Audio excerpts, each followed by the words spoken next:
नमस्ते बच्चों, मैं doctor DP. Goswami, SPC government college Ajmer. आज आपको प्राचीन भारतीय इतिहास का अध्ययन किन स्रोतों की सहायता से किया गया है उसके बारे में जानकारी देने जा रहा हूँ।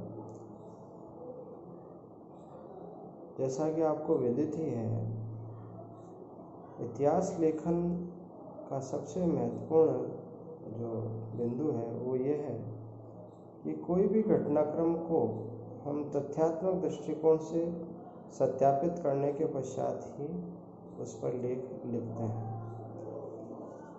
इतिहास पूर्णतः तथ्यों पर आधारित है और उन तथ्यों की पुष्टि किन्हीं न किसी स्रोत से होती है।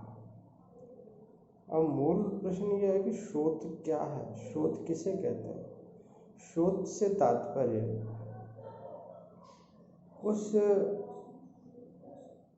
साहित्य या अन्य किसी सामग्री से जिसकी सहायता से हमें किसी घटनाक्रम की जानकारी प्राप्त होती है और वह घटनाक्रम किसी भी दृष्टिकोण से उसमें किसी भी प्रकार का कोई भी मिश्रण नहीं किया जा सकता। तो स्रोत इतिहास लेखन का एक बहुत महत्वपूर्ण कारक है, बहुत महत्वपूर्ण अवयव है जिसकी सहायता से इतिहास लेखन किया गया।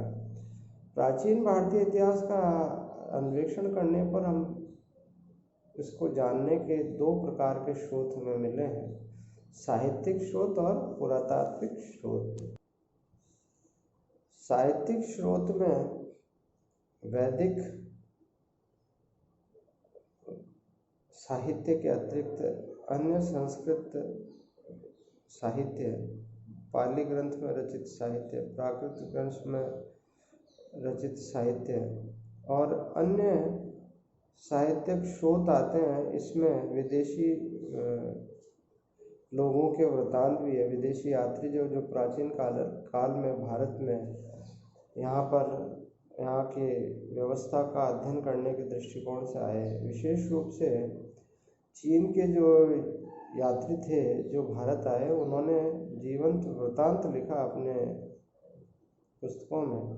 उससे भी इतिहास को जानने में बहुत सहायता मिलती है।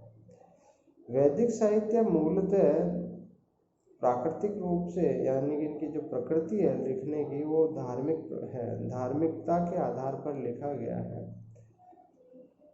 लेकिन पौराणिक ग्रंथ और जो महाकाव्य ग्रंथ हैं, इनको हम इतिहास के दृष्टिकोण से देख सकते हैं, क्योंकि इसका लेखन ऐतिहासिक दृष्टिकोण से किया गया। हालांकि इसमें वर्तमान इतिहास की भांति तिथिवार घटनाक्रम का उल्लेख नहीं है, लेकिन जो भी किया गया है वो ऐतिहासिक बिंदु के आधार पर किया गया है।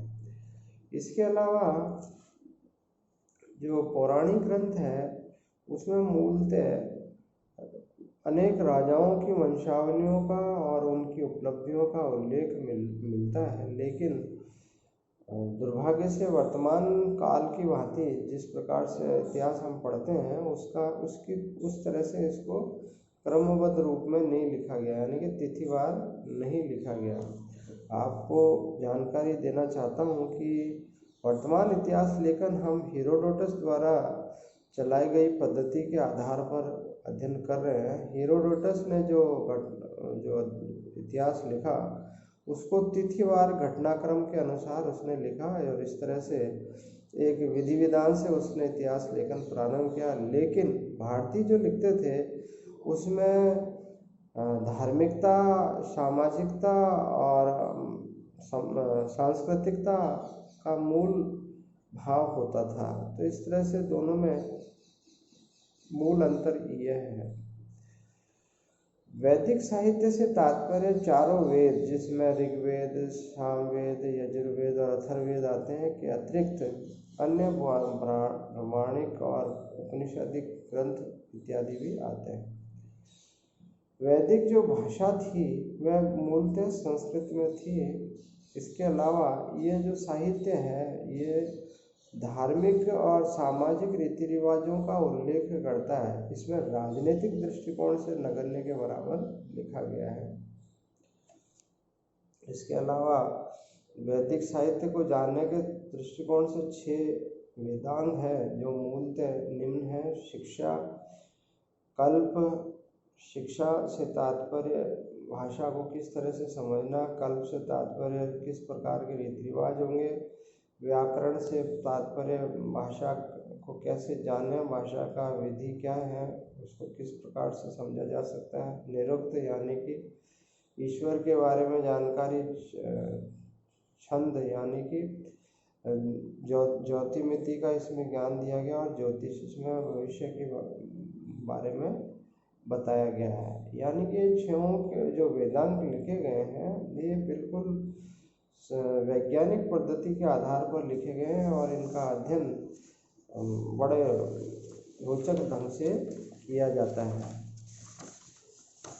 इसके अलावा प्राचीन भारत में अष्टाध्यायी जो पाणिनि द्वारा रचित की गई, यह भी अपने आप में बहुत बढ़िया पुस्तक है। ये मूलतः व्याकरण की पुस्तक है और इसके 8 अध्याय हैं। पाणिनि ने रोचक ढंग से अपना वर्णन इस पुस्तक में किया है।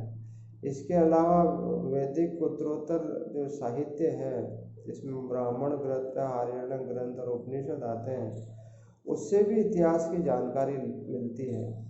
प्राचीन भारतीय इतिहास बहुत समृद्ध इतिहास है और इसको भाग्य से हमारे पास वह खजाना है जिसकी सहायता से हम हर वर्तमान धार्मिक अनुष्ठान या रीति रिवाज का अतीत जान सकते हैं। ब्राह्मण ग्रंथ में संपूर्ण वैदिक रीति रिवाजों का उल्लेख किया गया है। आर्यणक ग्रंथ और उपनिषद ग्रंथ में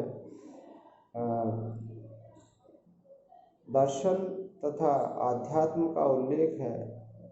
बच्चों, मैं ये बताना चाहता हूँ कि वर्तमान में जितनी भी समस्याएं हैं, विशेष रूप से जो मानव अशांत चल रहा है, उसका यदि कोई समाधान है तो वो उपनिषद और आरण्य ग्रंथों में जहाँ अध्यात्म पर जोर दिया गया है, यानी कि स्वयं पर काबू करने की बात कही गई है, अपनी इच्छाओं को दमन करने की बात कही गई है, अपने आप पर नियंत्रण करने की बात कही गई है। यदि हम इन सब चीज़ों पर वास्तव में नियंत्रण कर लेते हैं तो हम ये देखते हैं कि हमने एक बहुत अपने जीवन में आने वाली बहुत बड़ी कठिनाइयों को आसानी से उनका समाधान कर दिया।